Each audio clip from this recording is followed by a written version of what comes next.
जय भीम, नमो बुद्धाय। दोस्तों, देश का आईना लिच्छवी राउत यूट्यूब चैनल में आप सबका स्वागत है। और आज हम आपको बताएंगे कि जो वंचित बहुजन आघाड़ी के नेता है प्रकाश अंबेडकर साहब, उन्होंने यूपी में जो घटिया बात हुई है, जो जघन्य अपराध हुआ है, बलात्कार हुआ है यूपी के हाथरस में, उस हाथरस को लेकर प्रकाश अंबेडकर जी ने अपना बयान दिया है। उसके पहले हम आपको उस जगह पर जो हुआ था, जो हाथरस में जो घटना घटी थी, उसके बारे में हम आपको बताना चाहेंगे कि यूपी में जो हाथरस है वहाँ पर एक ऐसी घटना घटी है कि जहाँ पर एक 19 साल की लड़की जो पिछड़ी समाज से आती थी, जो वंचित शोषित समाज की लड़की थी, उसके साथ खेत में वो घास काटने गई थी। लेकिन वहाँ पर कुछ समाज के गुंडों ने, कुछ ठाकुर समाज के बच्चों ने, लड़कों ने वहाँ पर उसके साथ एक घिनौना घटिया काम किया है, उसके साथ अन्याय अत्याचार किया है, उस पर बलात्कार किया है। और इतना ही नहीं तो उसको मरने के लिए छोड़ दिया ताकि वो कुछ लोगों को बता ना सके। उसके लिए उन्होंने उसकी ज़बान काट ली। और इतना ही नहीं तो वो चलकर पुलिस स्टेशन ना जा सके, उसके लिए उसकी रीढ़ की हड्डी तोड़ी गई, उसके साथ मारपीट की गई और उसको मरने के लिए छोड़ दिया गया।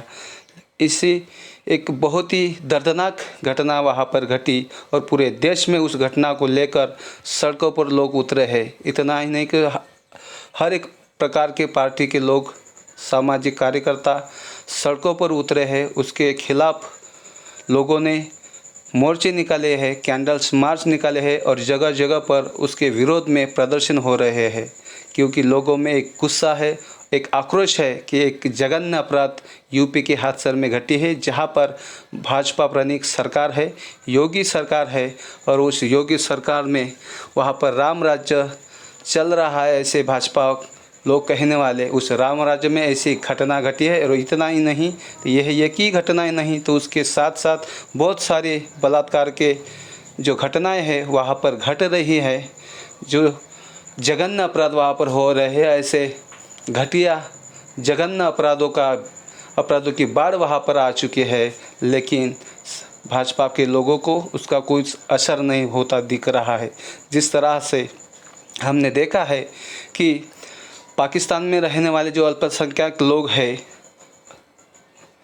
पिछड़ी जाति के लोग हैं, बांग्लादेश में रहने वाले हैं, अफ़गानिस्तान में रहने वाले हैं, उनके लिए न्याय के लिए बोलने वाले, न्याय की बात करने वाले जो भाजपा के लोग हैं, देश के प्रधानमंत्री हैं, उनको न्याय दिलाने की बात करने वाले 56 इंच के छाती के जो देश के प्रधानमंत्री नरेंद्र मोदी जी हैं, उनके मुंह से एक शब्द तक बोला हुआ दिख नहीं रहा, उनके मुंह से एक शब्द नहीं निकल रहा है। ऐसे प्रधानमंत्री हमारे देश के हैं। उन्होंने चुप्पी साधी हुई है, उन्होंने मौन धारण किया हुआ है। और इसके चलते जो वंचित बहुजन आघाड़ी के नेता प्रकाश अंबेडकर साहब हैं, उन्होंने उनके चुप्पी पर निशाना साधते हुए कहा है कि वो मौनी बाबा है, वो इस घटना पर कुछ बोलेंगे नहीं। और इसीलिए उन्होंने अपने बयान में कहा है, वो आप खुद ही सुन ले क्या दिखा है, क्या बोला है। विरोधात आहेत।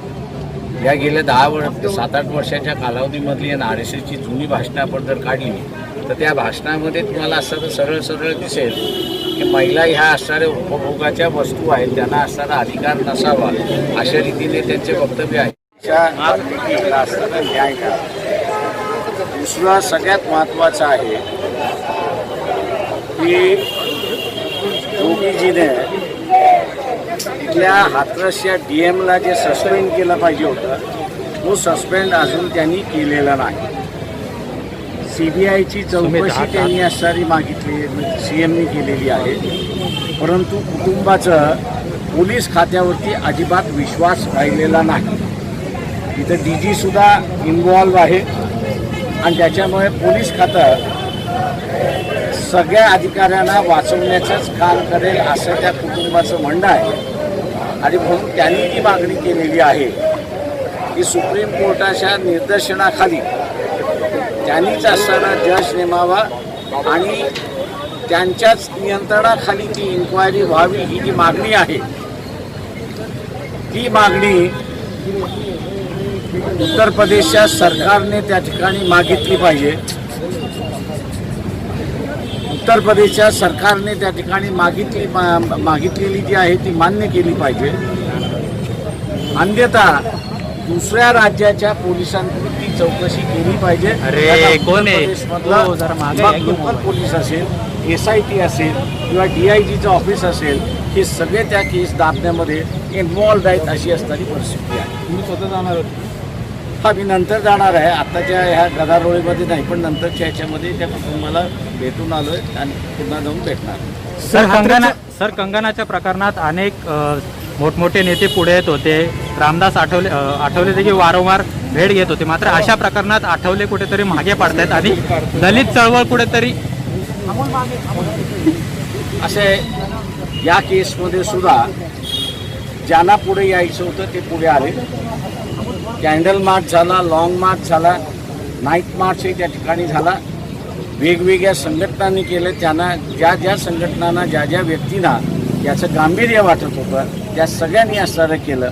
ज्यांना गांभीर्य वाटत नव्हतं त्यांनी केलं नाही. त्याच्याबद्दल आम्हाला कोणाचा दोष नाही, काही नाही आहे. पण समाजामध्ये आता महिलांच्या अत्याचाराच्या संदर्भात सेन्सिटिव्हिटी वाढलेली आहे आणि ते मोदी सरकार असेल किंवा कुठलंही सरकार असेल त्याला आता बक्षायला तयार नाहीत अशी परिस्थिती आहे. सर, एक आहे की हाथरसच्या गावाच्या परिसरातील 13 गावांनी तिथे जे ठाकूर आणि ब्राह्मण या लोकांनी एकत्रित येऊन आरोपीला सपोर्ट करायचं ठरवलेलं. तुम्ही कसं बघता या घटनेकडे? कायदा हा जो आहे हा एकदा सुरुवात झाला की आरोपीपर्यंत वास्तारा पोहोचेल. देशभरामध्ये जे काही RSSने पेरलेलं आहे, जातीयतेचं आणि धर्मांध असणारं जे काही पेरलेलं आहे त्याचा आता फळं आपल्याला दिसायला लागली की लोक स्वतःच्या जातीवरती संघर्षण बांधायला निघालेले आहेत. बिहारच्या निवडणुकीमध्ये हे फार मोठ्या प्रमाणात मला त्या ठिकाणी दिसतंय की जात हा फॅक्टर आलेला आहे. इन्सानियत हा फॅक्टर बिहारच्या निवडणुकीमध्ये मिसिंग आहे अशी परिस्थिती आहे. सर, ज्या प्रकारे तुम्ही काही फोटोज बघितले असेल योगींच्या बरोबर त्या व्यक्तीचे, याबद्दल तुम्हाला काय ते मी वाटतं? एकच सांगतोय की शासनाने जे आरोप होतात आहेत कुटुंबांमध्ये, त्या मनीषाच्या कुटुंबांमध्ये, की पोलिसांनी आम्हाला धमकवलं, DMनी आम्हाला धमकवलं, SITने आम्हाला धमकवलं. आता पोलीस स्वतःहून कधी धमकू शकत नाही, SIT स्वतःहून कधी धमकू शकत नाही. त्यांना इन्स्ट्रक्शन असल्याशिवाय जेव्हा ही इन्स्ट्रक्शन कोण देणार तर इथली पॉलिटिकल लिडरशिपच तिथली इन्स्ट्रक्शन देणार. आणि म्हणूनच त्या कुटुंबाने जी मागणी केलेली आहे की सुप्रीम कोर्टाच्या जजने एक जज नेमावा इन्क्वायरी करण्यासाठी आणि त्यांनी त्यांच्याच नियंत्रणाखाली ही इन्क्वायरी झाली तर आम्हाला न्याय मिळेल, ही जी मागणी आहे त्या मागणीला आम्ही पूर्णपणे पाठिंबा देत आहोत. सर, मोदी अजून त्यावर बोललेलं नाही, स्पष्टीकरण दिलेलं नाहीये, तर त्याकडे तुम्ही कसं बघताय? आणि मोदीने पुण्याच्या प्रकरणामध्ये सुद्धा स्पष्टीकरण दिलं नाही, काहीच बोलले नाही. किंवा मुरादाबादमध्ये असणारं जे काही हिंदू मुसलमानाची दंगल झाली होती त्याच्यावरती काही बोललेले नाही. हा मौनी बाबा आहे. बरं, तुम्ही तरुणांना काय आव्हान करतात? मी तरुणांना एवढंच म्हणतो या ठिकाणी की जो काही प्रचारानं अपप्रचार चाललेला आहे त्याला फक्त आपण असणारं थांबवावं. यंगर जनरेशननी याचा असणारं लक्षात घेतलं पाहिजे की आता अत्याचार कोणी सहन करायला तयार नाही आहे. पलटून वार करायला ही अजून आपल्या देशामध्ये सुरुवात झालेलं नाही. तेव्हा हा प्रकार येणार नाही. अजून कायद्याचं राज्य चाललं पाहिजे.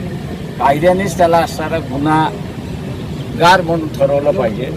ही जी व्यवस्था आहे ही व्यवस्था तरुण पिढीने मेंटेन करावी राहील अशा दृष्टीने त्यांनी आपलं वर्तन ठेवलं पाहिजे अशी माझी मागणी. ते शेवटचा प्रश्न, ज्यावेळेस ते विरोधात होते 2014 पूर्वी, त्यांच्याकडनं अनेक टीका टिप्पणी होत होते, त्यातल्या महिला देखील आहेत नेत्या, त्या कुठे बोलताना दिसत नाही किंवा कुठे अग्रेसिव्ह दिसणाऱ्या देशात तुम्हाला BJPवाले दिसणारच नाही, कारण का त्यांची भाषणं त्यांच्या विरोधात आहेत.